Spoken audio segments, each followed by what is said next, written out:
So he had the match won with the Swanton, but when all of a sudden Randy Orton appears, he yanks Jeff out of the ring and starts beating on him. So that's good enough for a DQ.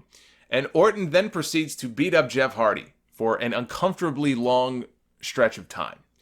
And he's asking Jeff, "You want to know why I attacked you?" But then he never actually told him, so we're left to wonder why.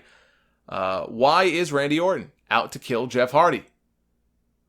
Unless they swerve us on the explanation, it would seem to make sense, because the last time we saw Randy Orton back in May, he lost to Jeff Hardy at Backlash. They had a feud, they had a program. Remember when Hardy came out that one night on SmackDown, I think, and he sort of walked right by Orton. I think Shelton Benjamin maybe was in the ring. He had issued a challenge. So I think it just all goes back to that, unless they introduce another wrinkle into things. Sometimes I think they overthink these things, and just, if you stick with the simple story, those are the ones that work the most.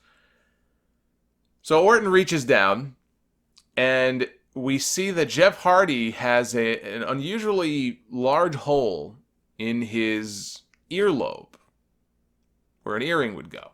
I don't know. To me, it seemed abnormally large. Maybe that's normal. Orton sees this, and the sick SOB that he is, he takes his finger, and he sticks his finger in the hole. He sticks his finger into Jeff Hardy's hole, and he is yanking on it, and he is just yanking on the skin, and Hardy is screaming in agony. It looked absolutely disgusting. They even got a great shot of some random girl in the crowd clutching her own ear and wincing. Reminded me of those old shots they used to get at like Superstars and Wrestling Challenge tapings of fan reactions, like when the King Cobra bit Randy Savage on the arm. I still remember them showing the reaction on this little ugly kid's face.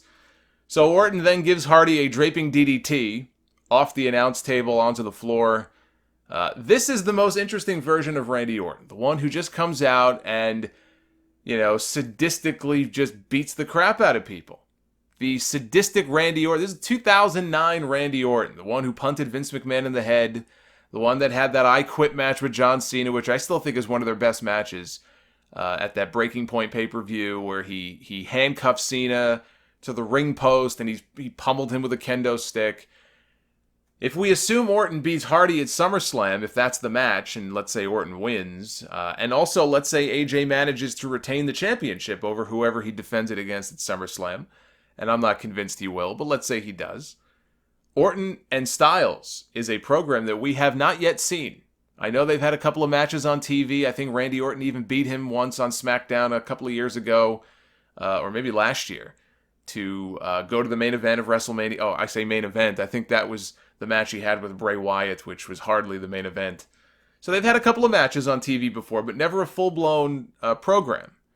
And we still have not had, heel Orton against AJ Styles for the championship, and perhaps we're setting up for that post-SummerSlam. I think those two could do some great work together. And I have not been the biggest Randy Orton fan for a while now. Frankly, I'm still not. But of all the iterations and versions of Randy Orton that we've been subjected to, this has been, in the past, the most interesting. He's still Randy Orton, okay? But if we're going to get Randy Orton in a prime position on this show, I would rather see this version of him than whatever the hell it was we had before. And frankly, I'm sure he's very happy as well. He's made no bones about the fact that he hates being a babyface. He detests it, and why would he?